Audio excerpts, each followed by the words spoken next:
Selamat pagi Bapak Ibu sekalian. Senjata iman hari ini diambil dari Efesus 4 ayat 29. Janganlah ada perkataan kotor keluar dari mulutmu, tetapi pakailah perkataan yang baik untuk membangun, di mana perlu supaya mereka yang mendengarnya beroleh kasih karunia.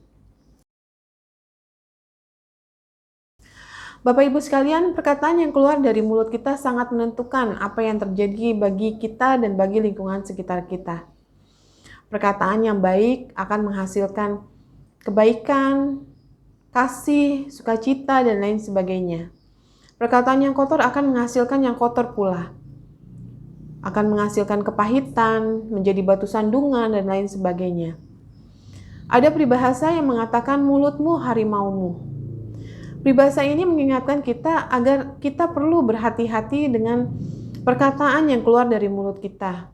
Supaya kata-kata yang kita ucapkan tidak berbalik menerkam kita seperti halnya harimau yang menerkam mangsanya. Alkitab menjelaskan bahwa manusia diciptakan sebagai gambar dan rupa Allah yang menciptakan segala yang ada melalui perkataan atau firman-Nya. Oleh karena itulah Bapak Ibu sekalian, perkataan kita mempunyai kuasa yang nyata.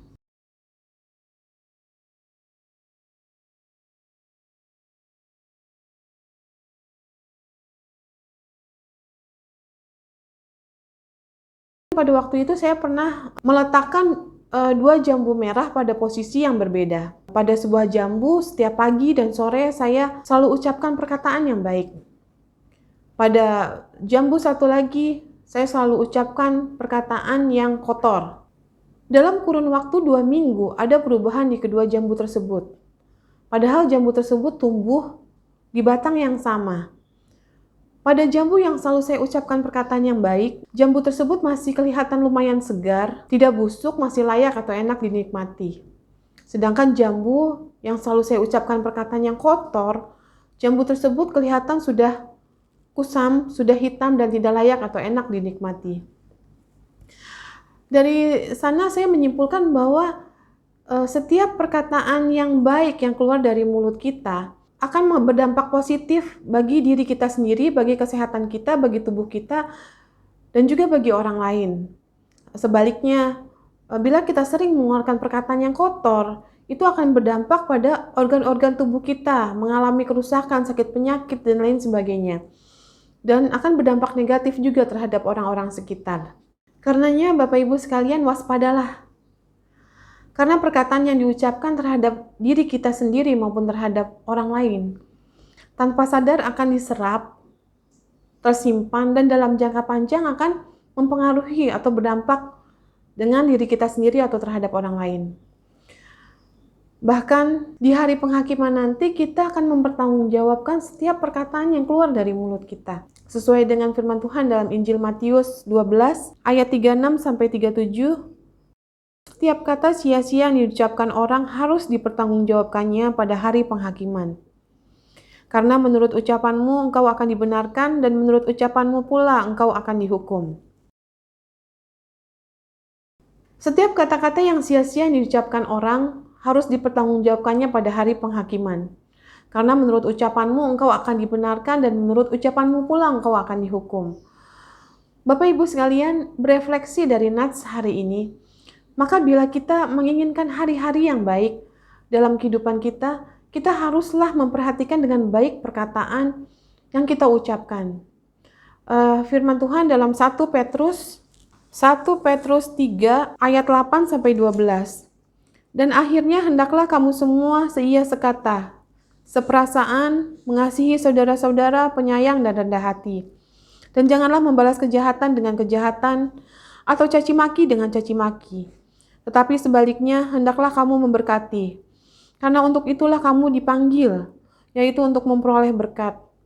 Sebab, siapa yang mau mencintai hidup dan mau melihat hari-hari baik, ia harus menjaga lidahnya terhadap yang jahat, dan bibirnya terhadap ucapan-ucapan yang menipu.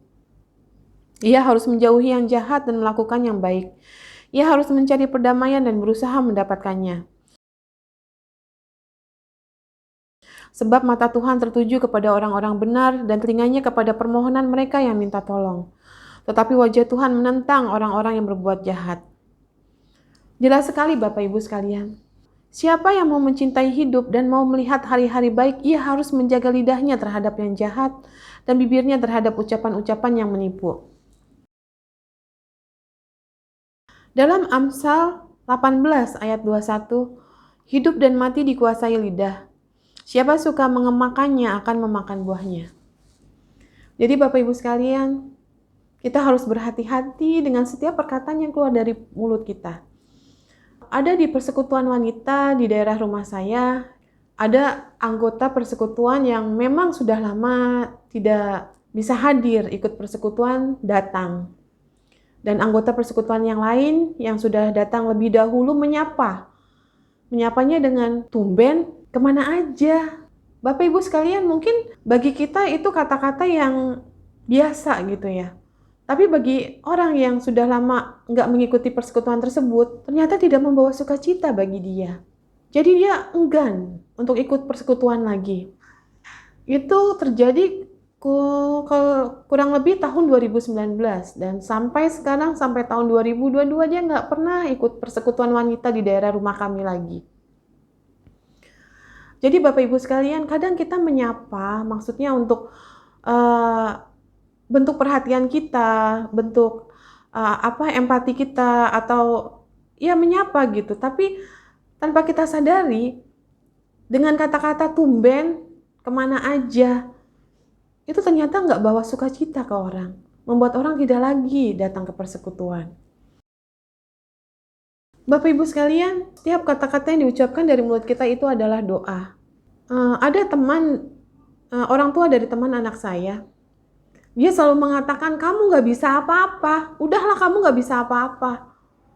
Bapak Ibu sekalian, tanpa disadari itu adalah doa, terbentuk di pikiran anak itu sendiri, dan di dalam kehidupan sehari-hari memang anak itu udah nggak bisa apa-apa gitu. Jadi Bapak Ibu sekalian, kalau memang kita lelah atau kita capek ya, lebih baik beristirahat daripada kita mengeluarkan kata-kata yang emosi, yang dimana kata-kata tersebut tanpa kita sadari mungkin terekam, tersimpan dengan anak-anak dalam jangka waktu yang sangat panjang. Jadi Bapak Ibu sekalian, bagaimanakah seharusnya perkataan yang keluar dari mulut kita? Pertama, berhatilah mengeluarkan kata-kata yang penuh kasih. Yang kedua, pikirkanlah perkataan kita. Pertimbangkanlah perkataan yang keluar dari mulut kita. Kendalikanlah ucapan kita. Berdoalah dan selalu minta Roh Kudus agar kita dapat memperkatakan perkataan yang penuh kasih dan positif. Agar boleh setiap perkataan yang keluar dari mulut kita itu membawa sukacita bagi banyak orang, membawa damai sejahtera bagi orang, yang membangun, yang memberikan dampak positif bagi orang. Jangan sebaliknya Bapak Ibu sekalian menjadi batu sandungan, gak membawa sukacita bagi orang lain. Mari kita ulang senjata iman hari ini. Janganlah ada perkataan kotor keluar dari mulutmu, tetapi pakailah perkataan yang baik untuk membangun, di mana perlu supaya mereka yang mendengarnya beroleh kasih karunia. Kiranya Tuhan memampukan kita untuk selalu memperkatakan kata-kata yang penuh kasih dan sukacita. Terima kasih.